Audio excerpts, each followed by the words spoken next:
तो आज मैं आपको हड़प्पा के इतिहास के बारे में बताता हूं, तो वीडियो को पूरा देखिए और चैनल को सब्सक्राइब कर लें। कहानी की शुरुआत किसी आर्कियोलॉजिस्ट से नहीं बल्कि एक भगोड़े से होती है। साल 1826 भारत का पंजाब इलाका जो आज पाकिस्तान में है, एक अंग्रेज सिपाही James Lewis British East India Company की सेना से भाग खड़ा हुआ था। उसे अपनी पहचान छुपानी थी, इसलिए उसने अपना नाम बदलकर चार्ल्स मैसन रख लिया। वह एक बंजारे की तरह घूम रहा था। तभी उसे एक अजीब जगह दिखाई दी। एक वीरान मैदान में ईंटों के बड़े बड़े टीले थे। वहाँ के स्थानीय लोग उन टीलों को भूतों का घर कहते थे। चार्ल्स मैसन ने अपनी डायरी में लिखा कि यहाँ एक विशाल प्राचीन शहर के खंडर हैं। यह जगह सिकंदर महान के समय की लग रही है। मैसन को अंदाजा नहीं था कि वह जिस चीज को देख रहा है वह सिकंदर से भी 2000 साल पुरानी है। वह हड़प्पा के खंडर देख रहा था, लेकिन उस वक्त किसी ने उसकी बात पर ध्यान नहीं दिया। 30 साल बाद 1856 में एक भयानक गलती हुई जिसने इतिहास को लगभग मिटा ही दिया था। अंग्रेज कराची से लाहौर तक रेलवे लाइन बिछा रहे थे।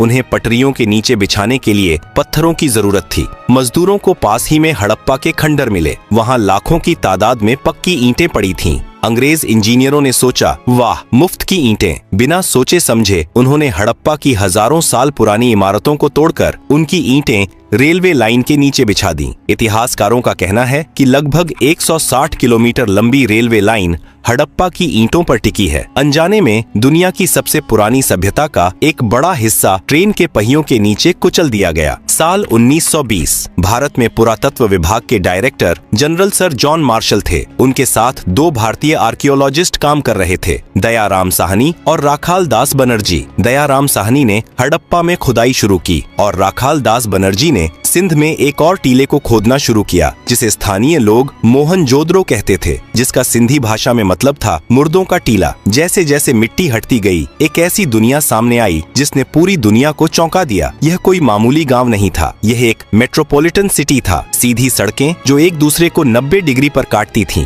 पक्की ईंटों के 2 मंजिला और 3 मंजिला घर, हर घर में अपना कुआं और बाथरूम, और सबसे हैरान करने वाली बात, कवर्ड ड्रेनेज सिस्टम। नालियां ढकी हुई थीं और हर घर का गंदा पानी मेन सीवर लाइन में जाता था। लंदन और पेरिस में भी उस वक्त ऐसा सीवेज सिस्टम नहीं था जैसा 5000 साल पहले भारत के लोगों ने बना लिया था। जॉन मार्शल ने पूरी दुनिया के सामने ऐलान किया कि भारत का इतिहास अब 2000 साल नहीं बल्कि 5000 साल पुराना हो गया है। सिंधु घाटी सभ्यता की सबसे बड़ी पहेली इसकी समानता है। हड़प्पा से लेकर मोहनजोदड़ो तक, लोथल से लेकर कालीबंगन तक यह सभ्यता 10 लाख वर्ग किलोमीटर में फैली थी, लेकिन हर शहर एक जैसा था। ईंटों का साइज हर जगह सेम था, बाट हर जगह सेम थे, सड़कों की चौड़ाई हर जगह सेम थी। बिना इंटरनेट, बिना फोन और बिना तेज गाड़ियों के इतने बड़े इलाके में इतना स्टैंडर्डाइजेशन कैसे संभव था? क्या कोई एक केंद्रीय सरकार थी जो सबको कंट्रोल करती थी, या ये लोग इतने अनुशासित थे कि खुद ही नियमों का पालन करते थे? आमतौर पर जब हम मिस्र या मेसोपोटामिया की पुरानी सभ्यताओं को देखते हैं तो वहाँ सबसे बड़ी इमारतें मंदिर या राजाओं के महल होती हैं, लेकिन सिंधु घाटी में ऐसा कुछ नहीं मिला। कोई बहुत बड़ा मंदिर नहीं, कोई बहुत बड़ा महल नहीं, कोई विशाल मूर्ति नहीं। वहाँ जो सबसे बड़ी इमारत मिली वो थी द ग्रेट बाथ, एक विशाल स्विमिंग पूल। इससे पता चलता है कि ये लोग धर्म या राजा को नहीं बल्कि सफाई और आम जनता को ज्यादा महत्व देते थे। यह शायद दुनिया की पहली डेमोक्रेटिक या समतावादी समाज था जहां अमीर और गरीब में ज्यादा फर्क नहीं था। लेकिन हर महान कहानी में एक अंधेरा कोना भी होता है। खुदाई के दौरान मोहनजोदड़ो में आर्कियोलॉजिस्ट्स को कुछ ऐसा मिला जिसने उनके रोंगटे खड़े कर दिए। सड़कों पर और सीढ़ियों पर बिखरे हुए कंकाल। ऐसा लग रहा था जैसे कोई अचानक मौत आई और लोग जहां थे वहीं मर गए। किसी ने भागने की कोशिश नहीं की, किसी को दफनाने का मौका नहीं मिला। इन कंकालों को देखकर एक सवाल खड़ा हुआ, क्या हुआ था उस दिन? क्या कोई बाढ़ आई थी, या कोई महामारी, या फिर जैसा कि कुछ विवादित थ्योरीज कहती हैं, क्या वहाँ कोई महायुद्ध हुआ था जिसे हम महाभारत कहते हैं, या कोई परमाणु विस्फोट? इस सभ्यता की लिपि आज तक पढ़ी नहीं जा सकी है। वो पत्थर जिन पर अजीबोगरीब जानवर और चिन्ह बने हैं वो खामोश हैं। इतिहासकारों के लिए दुनिया का सबसे बड़ा सरदर्द क्या है? मिस्र के पिरामिडों के अंदर लिखी इबारतों को हम पढ़ सकते हैं, मेसोपोटामिया की मिट्टी की तख्तियों को हम पढ़ सकते हैं, लेकिन सिंधु घाटी की लिपि आज भी एक गूंगी पहेली बनी हुई है। खुदाई में हमें हजारों की तादाद में छोटी छोटी मोहरें मिली हैं। ये सेल खड़ी पत्थर की बनी हैं। इन पर अजीबोगरीब चिन्ह बने हैं, मछली, जार, तीर और आदमी। कुल मिलाकर 400 से ज्यादा चिन्ह मिले हैं। समस्या क्या है? समस्या यह है कि हमें आज तक कोई रोजेटा स्टोन नहीं मिला। सिंधु घाटी के लोगों ने अपनी भाषा का कोई अनुवाद नहीं छोड़ा। कुछ विद्वान कहते हैं कि यह द्रविड़ भाषा की पूर्वज है, कुछ कहते हैं यह संस्कृत से जुड़ी है, और कुछ पश्चिमी विद्वान तो यहाँ तक कहते हैं कि यह कोई भाषा है ही नहीं, ये सिर्फ सिंबल्स या लोगो हैं, जैसे आज ट्रैफिक साइन या कंपनी के लोगो होते हैं। हम नहीं जानते कि वे क्या लिख रहे थे, क्या वो भगवान के मंत्र थे या सिर्फ सामान की रसीद। सिंधु घाटी की मुहरों पर सबसे ज्यादा जिस जानवर की तस्वीर मिली है वह शेर या हाथी नहीं है, वह है एक सींग वाला जानवर। हजारों मुहरों पर एक ऐसा जानवर बना है जिसका शरीर बैल जैसा है, लेकिन सिर पर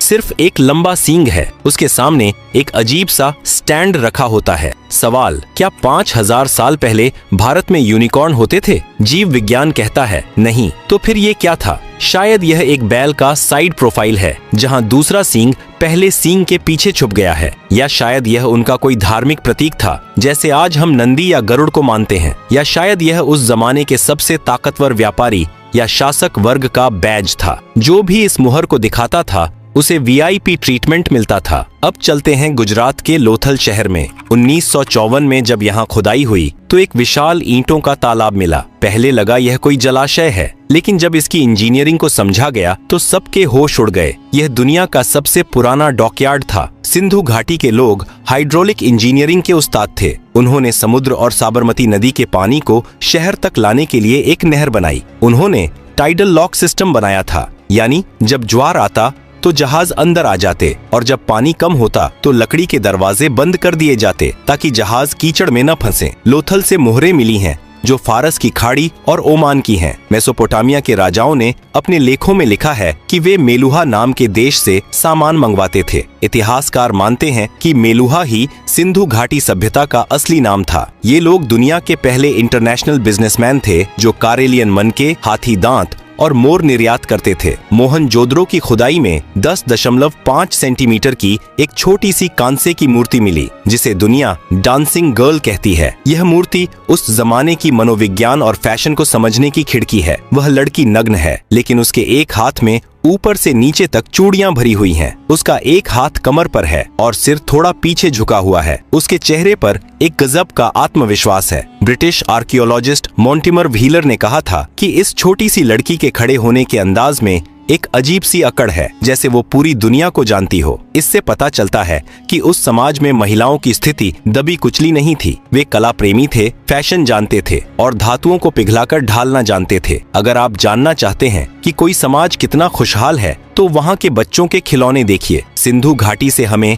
हथियारों के नाम पर सिर्फ तांबे के छोटे चाकू या भाले मिले हैं जो शायद शिकार या सब्जी काटने के काम आते थे। वहाँ कोई बड़ी तलवार, ढाल या कवच नहीं मिला, लेकिन वहाँ खिलौनों का भंडार मिला है। मिट्टी की बैलगाड़ियाँ, सिर हिलाने वाले जानवर, सीटी बजाने वाली चिड़िया, पासे और शतरंज जैसे बोर्ड गेम्स। यह एक ऐसा समाज था जो युद्ध पर नहीं बल्कि व्यापार और परिवार पर केंद्रित था। 700 सालों तक उन्होंने बिना किसी बड़ी जंग के शांति से राज किया। यह मानव इतिहास में दुर्लभ है। लेकिन 1920 ईस्वी के आसपास कुछ बदलने लगा। जो लिपि हजारों साल से एक जैसी थी वो गायब होने लगी। बाट और माप का सिस्टम टूटने लगा। लोथल का बंदरगाह सूखने लगा और मोहनजोदड़ो की साफ सुथरी सड़कों पर अवैध निर्माण होने लगे। वह महान अनुशासन, वो केंद्रीय शक्ति जो सबको जोड़े हुए थी, वो बिखर रही थी। और फिर लोग अपने भरे पूरे घरों को छोड़कर जाने लगे। क्या हुआ था? क्या प्रकृति ने बदला लिया था या कोई बाहरी दुश्मन आ गया था?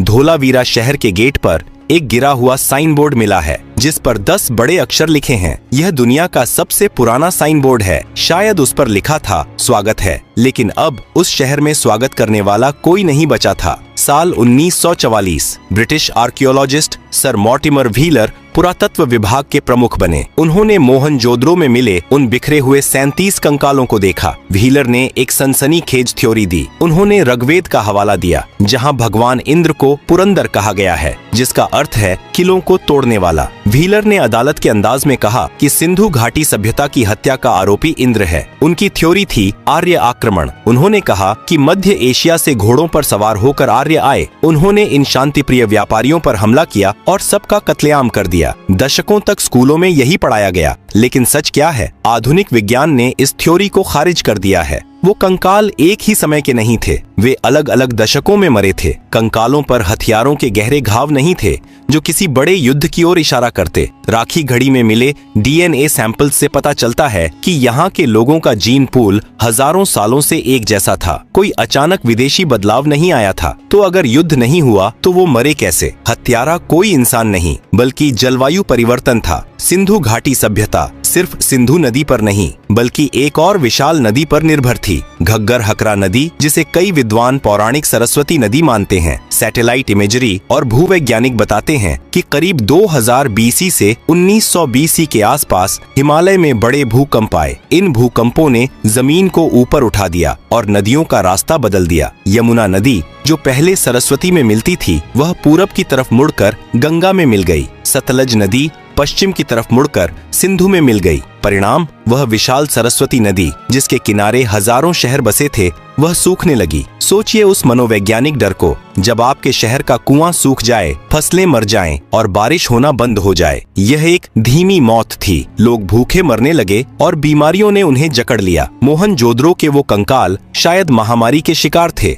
युद्ध के नहीं। अब बात करते हैं उस सबसे विवादित और रहस्यमयी थ्योरी की जो अक्सर इंटरनेट पर तैरती है। क्या मोहनजोदड़ो में 4000 साल पहले परमाणु विस्फोट हुआ था? दावा किया जाता है कि मोहनजोदड़ो में एक खास जगह है जहां रेडियो एक्टिव राख मिली है। वहां के पत्थर पिघलकर कांच बन गए हैं जो सिर्फ 1500 डिग्री सेल्सियस से ऊपर के तापमान पर होता है। महाभारत के सौप्तिक पर्व में एक ब्रह्मास्त्र का जिक्र है जिसकी चमक हजारों सूर्यों जैसी थी। लेकिन वैज्ञानिक सच यह है कि यह थ्योरी सुनने में रोमांचक है, पर विज्ञान इसे नहीं मानता। वो पिघले हुए पत्थर परमाणु बम से नहीं बल्कि मिट्टी के बर्तनों की भट्टियों के ज्यादा गर्म होने से बने थे। रेडियो एक्टिविटी का कोई ठोस सबूत किसी भी प्रतिष्ठित लैब ने कंफर्म नहीं किया है। वो राख सदियों से जमा हुई धूल और ईंटों का चूरा था। लेकिन यह सच है कि महाभारत में वर्णित द्वारका नगरी का डूबना और सिंधु घाटी का पतन एक ही कालखंड के आसपास हो सकता है। जब नदियां सूख गईं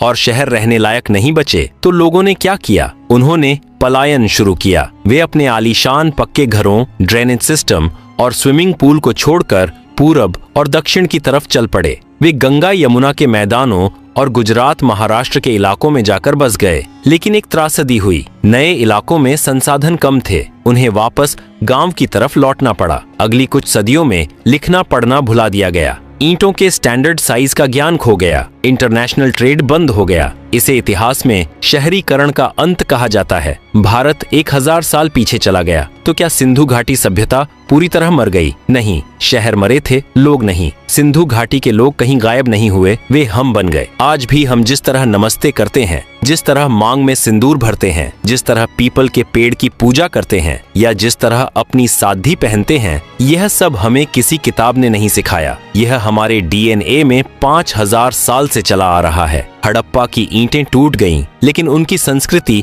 आज भी भारत की आत्मा में सांस ले रही है। लेकिन एक सवाल अभी भी बाकी है। राखी घड़ी की हालिया डीएनए रिपोर्ट ने एक ऐसा खुलासा किया है जिसने आर्य सिद्धांत और भारतीय इतिहास की किताबों को बदलने की चुनौती दे दी है। क्या हम सच में बाहर से आए थे या हम हमेशा से यहीं थे?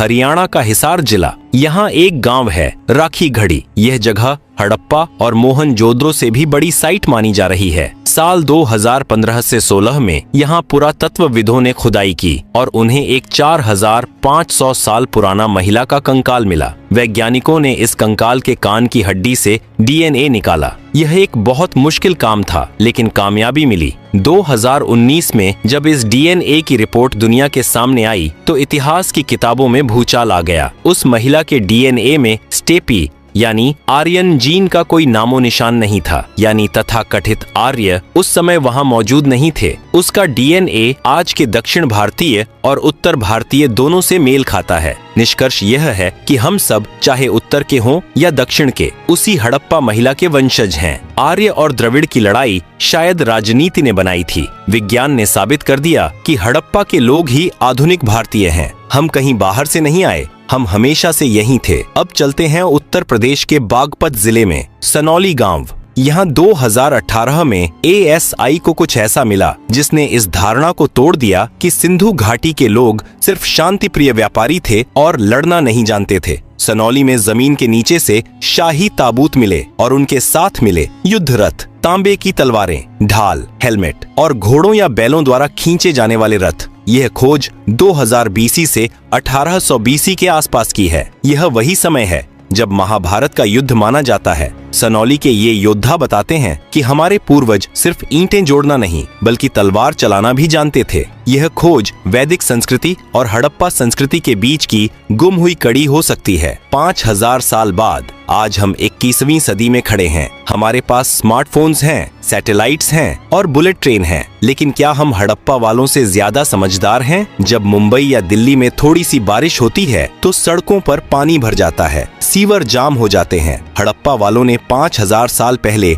ऐसी नालियां बनाई थीं जो कभी जाम नहीं होती थीं। उन्होंने पानी की एक एक बूंद की कीमत समझी थी। इतिहास की चेतावनी है कि सिंधु घाटी सभ्यता किसी दुश्मन की तलवार से नहीं बल्कि पर्यावरण बदलाव से खत्म हुई थी। उन्होंने नदियों के सूखने और मानसून के बदलने का सामना किया। आज हम उसी मोड़ पर खड़े हैं। ग्लेशियर्स पिघल रहे हैं, मौसम बदल रहा है। हड़प्पा के खंडर हमें चीख चीख कर कह रहे हैं कि अगर तुम प्रकृति के साथ नहीं चलोगे तो तुम्हारे बड़े बड़े शहर भी एक दिन मुर्दों का टीला बन जाएंगे। कहानी के अंत में आइए एक नजर अपने आप पर डालें। जब आप सुबह उठकर नहाते हैं, जब आप हाथ जोड़कर नमस्ते करते हैं, जब एक भारतीय महिला अपनी मांग में सिंदूर भरती है, जब हम पीपल के पेड़ या नंदी की पूजा करते हैं, यहाँ तक कि जिस शतरंज को हम खेलते हैं, यह सब हमें हड़प्पा सभ्यता ने दिया है। सभ्यताएं मरती नहीं हैं, वे बस अपना रूप बदल लेती हैं। सिंधु घाटी सभ्यता की ईंटें भले ही रेलवे लाइन के नीचे दब गई हों, लेकिन उसकी आत्मा